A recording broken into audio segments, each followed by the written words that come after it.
Wicked Modder here with a quick send-in proof video. This one going out to Bryce B. This is the console that you send in for modification. It is a Jasper motherboard, so we RGH'd it using a Matrix V1 and the RGH 1.2 technique.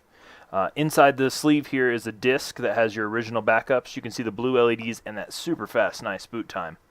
We've got Freestyle Dash, Dash Launch, XEX Menu, and Aurora Dash all pre-installed on the console.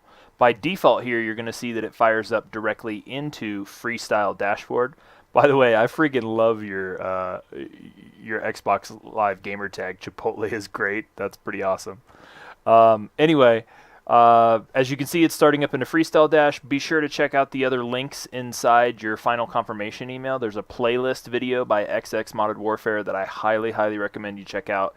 It'll teach you just about everything you could possibly want to know about how to use an RGH console. So we'll go ahead and get this bad boy packed up, and it'll actually head out back your way on Monday, given that it's already nearly 5 o'clock on Saturday. The mail's already run. Sunday, no mail, so it'll go out on Monday. Thank you very much for your business, and hope you enjoy.